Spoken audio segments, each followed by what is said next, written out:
you all for having me here today. Here to talk a little bit about what's going on with the city of Sebastopol and activities that are happening in our city world. But first, I wanted to thank you for all that you do for the community. I think somebody said it a little bit earlier, that together we can really accomplish so much more than we can by ourselves. And you all come together and through all the years, giving in so many different ways, including the awesome Kenyon Festival and all the other contributions you make. So thank you, and keep on keeping on. So what's happening in the city of Sebastopol? One thing is that the city council election is coming up. We're pretty sure that John Eder and Robert Jacob are not going to be running again. Two of the 5 city council members. Haven't heard that anybody has signed up to run. So if you know community-minded people that are interested in serving on the city council, contact the city clerk. We've got a number of different planning efforts underway. One is the general plan. This is something that cities in California are required to have. 7 different elements of the general plan addressing various topics. And usually cities update these about every 15 or 20 years. It has been 20 years since Sebastopol adopted its general plan, and so we've been going through a long process for the last couple of years to update our general plan, including a 16-member Citizens Advisory Committee that met for a solid year. Lots of workshops and public hearings. And in August, the Planning Commission will be having their first public hearing on the actual draft general plan and its environmental impact report. We're hoping to take 2 or 3 meetings with the commission and then move on to the city council. And the goal is to adopt it by the end of this year, hopefully with the current city council that started the whole process. This general plan really is kind of an incremental improvement or change from the current general plan. So there aren't, I wouldn't say that there's any really dramatic changes, but there are some. One, to respond to housing needs, is to kind of notch up residential densities in the town, so to allow a little more housing. The growth management program that the city has currently allows 25 dwelling units a year to be constructed in Sebastopol. The draft general plan proposes to double that to 50, which is still not a big number, but we are a small town. So again, that's to try to respond to housing needs. Probably, well, the general plan calls for changing parking standards for development, most likely to reduce some of them, to decrease costs and kind of have more appropriate standards.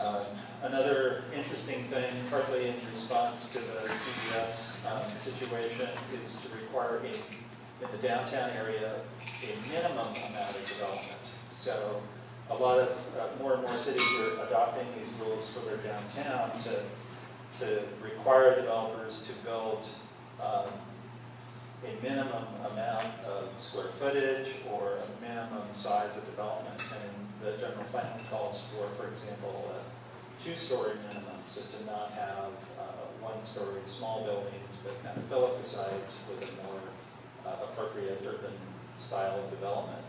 Another change in the downtown is to increase the maximum height limit from 3 stories to 4 stories. So there's a number of policies that are trying to concentrate development in the downtown.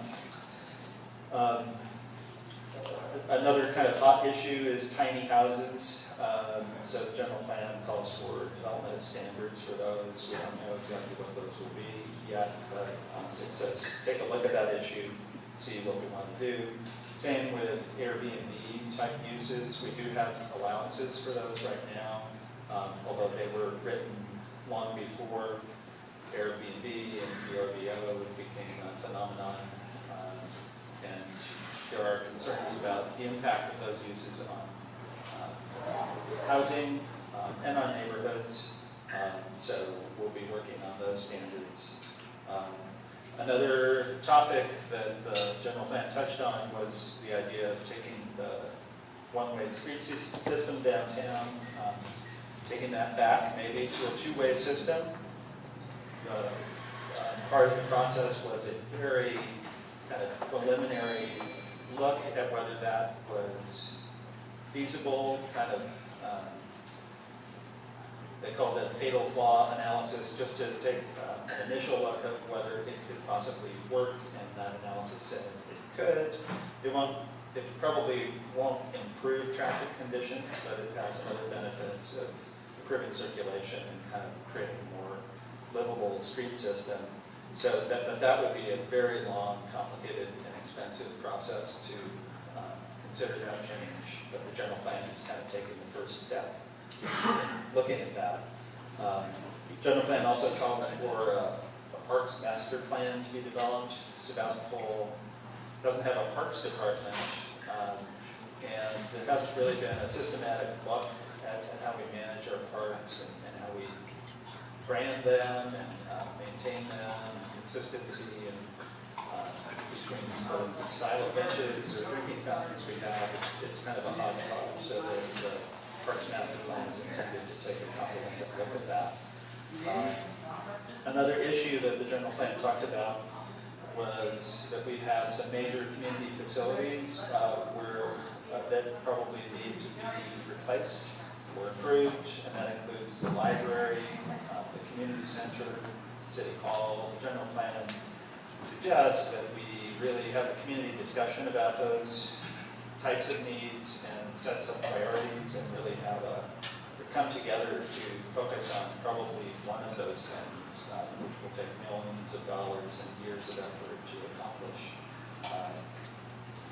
Another interesting debate was about noise standards. There is interest in promoting more nightlife in the downtown, but some of that nightlife has created noise disturbances for surrounding neighborhoods.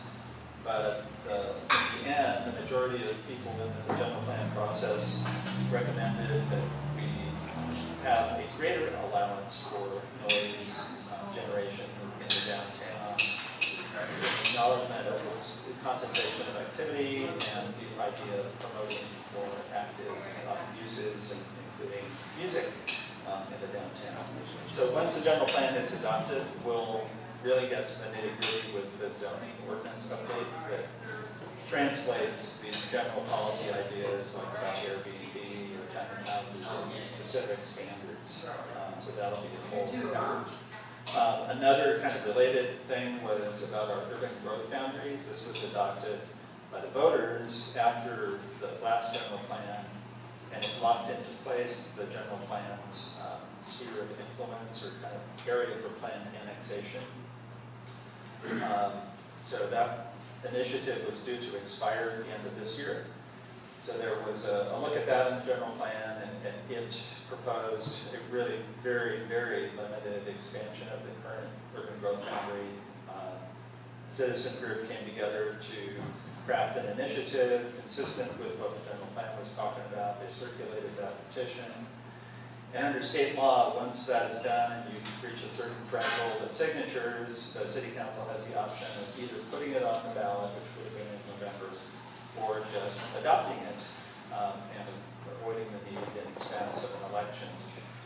And so they chose to just go ahead and adopt it, believing that it was consistent with what the community wanted to see.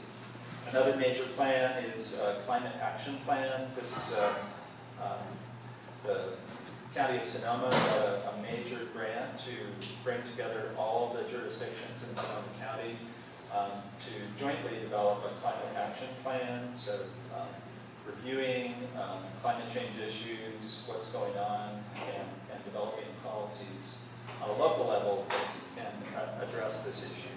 So that has been a very successful collaborative effort, and the Regional Climate Protection Authority, which is a county entity, I think it was the first such entity in the entire country that has been recognized by the White House for that.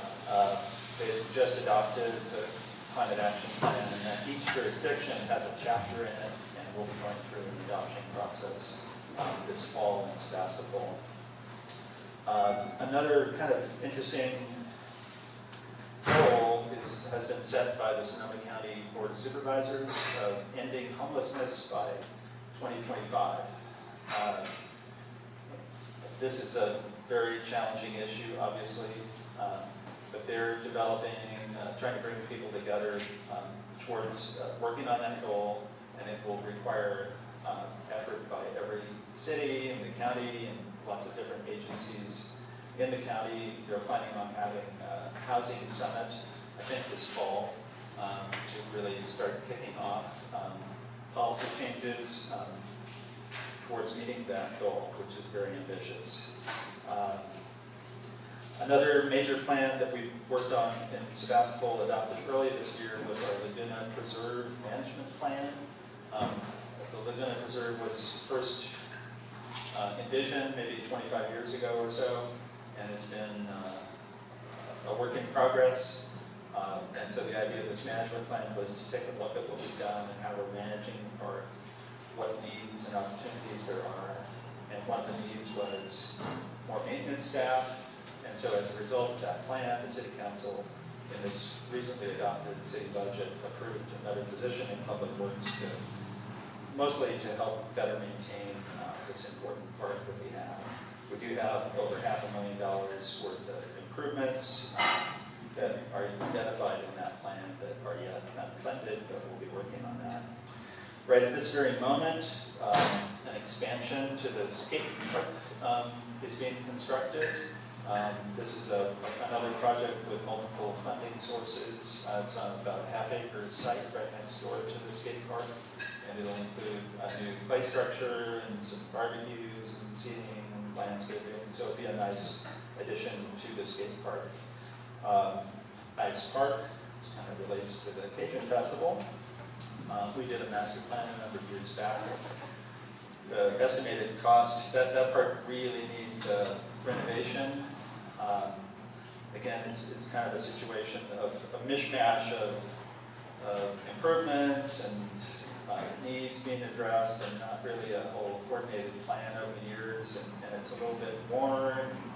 Some of those pathways have got, are heating up, and there's a ton of asphalt out there. The creek is confined in this concrete culvert, not very attractive. Lots of cities have done beautiful things with sort of naturalizing creeks, and that's what this plan calls for. However, it's about a $5 million project. We applied for one major grant, not gotten it. We're looking at another one right now to see if we can fund a portion of those improvements. Another project that came out of the Occupy movement that we have a little bit of in Sebastopol is what's called the Occupy bench, which is a circular bench that would be in the town plaza. You may have heard about this project, and so some people, local people came together that offered to fabricate this bench, and they are slowly working on it. Let's see, another park thing that's happening that I just heard about yesterday was that the Joe Trail is going to be closed from, I think, September 6th through the end of October at the bigger of the two bridges. They're doing some work on the bridge there, so that'll prevent going over back and forth between here and Santa Rosa for that short period of time. On the circulation front, the Highway 12 bridge is progressing in construction of that. They're supposed to be done with most of the construction. There'll be some restoration work happening next year, but most of the construction, all the disruption that's occurred should be done this year, so that's good news. And then the city and Caltrans have been talking about a collaboration on implementing the city's plan for bike lanes on Highway 116 from one end of the city to the other. The city applied for a big grant for this, didn't quite make the cut, and then subsequently had some discussions with Caltrans. We're going to do a repaving project in a few years on Highway 116. And so the idea developed of, hey, you're repaving, you're going to have to restripe. why not have the stripes include the bike path project? So the city may need to contribute some amount of money to that project to kind of make it all happen, but it will be a whole lot less money than we anticipated previously. So it's a great example of Caltrans and the city working together. Another circulation-related project is a wayfinding sign project. And this, around town you'll see signs for different places, the community center, the police department, the Center for the Arts. There's been historically just kind of a mishmash, random set of wayfinding signs. Sebastopol, especially because of the one-way street system, is pretty confusing to people who've never been here before. And so one function of the wayfinding sign is really to step off and take a look from a visitor perspective of how do you navigate to different key destinations in town and get through town. And then also to have express part of the city's identity and through this wayfinding sign program. So that's one component. There'll also be some downtown pedestrian-oriented wayfinding signs. And then some identity signs for city buildings and city parks. It's, again, probably because we don't have a parks department, some of our parks, like I don't think Ives Park or Libby Park really have signs that say Libby Park or Ives Park, or if they're there, they're pretty buried. And so part of this program would also include consistent signs for different city facilities, city parks, and so on. And then another part that's going to be probably the most challenging are the entry signs. Our old wooden signs are deteriorating, and so our sign consultant is coming up with designs to replace all of those. And it probably will not include, at least as currently conceived, all the different organizations. There are so many more that could be listed, and the City Council has faced some challenges about, well, who gets to be on top, or how come my organization can't be on the sign, and it could be an endless problem to list everybody and every wonderful thing that goes on in Sebastopol. So the idea of the new gateway signs is very simple, but we'll see what happens with that. In October, the council will be looking at design rates. Yeah, public art. We have a public art committee. So we have an art in lieu fee, and that's generated some money, mostly initially from the Barlow, but also CVS has paid into that. And our public arts committee has devised a call for artists. We had, for the first commissioned public art project with a budget of about $45,000. And they've narrowed a list of about 30 people who applied to 3. And in November, we're expecting to select finalists. So we'll be putting that information out once we get actual art proposals in the fall for the public to review. We'll have a big public meeting about that. And then a quick update on some development projects in town. I'm sure you've all seen the construction at 961 Dragonstein Highway South. This is just south of the old Foster Freeze property. So it's a mixed-use project that's under construction with 8 residential units and 8 commercial spaces down below. And then the Handline restaurant at the old Foster Freeze. This is going to be a seafood restaurant, which should be good. And CVS, of course, is under construction as well. So all those projects have created some highway disruption together with the bridge, but they should all be completed this year and will be done with at least the disruption in those areas. When CVS completes their project, which should be, I think last I heard, by October, they will vacate their space at Rotary Marketplace. So that's it'll leave a big hole in that shopping center. And I know CVS owns that, and they're looking for a new tenant or someone to buy that space. So we're hoping that a good user comes up and fills that vacancy. And speaking of Rotary Marketplace, they've gotten approval for a pretty significant facelift of the shopping center. It's looking a little bit tired. There's a new owner, And so they've gotten that approved by the design review board and should be implementing that the next 6 months or so. Across the street, Community First Credit Union is remodeling the old Citibank building across the street, so they'll restore life to that location. Revive Cafe on Hillsburg Avenue has been under construction for the last 2 years or so. My understanding is they'll have Caribbean cuisine and also ice cream. Another project that people have been wondering about is down at Litchfield and South Main, the old gas station there. And what that is Patterson Automotive, an auto repair place, but they are doing an awesome job of really improving the appearance of that property, and I think they'll be open pretty soon.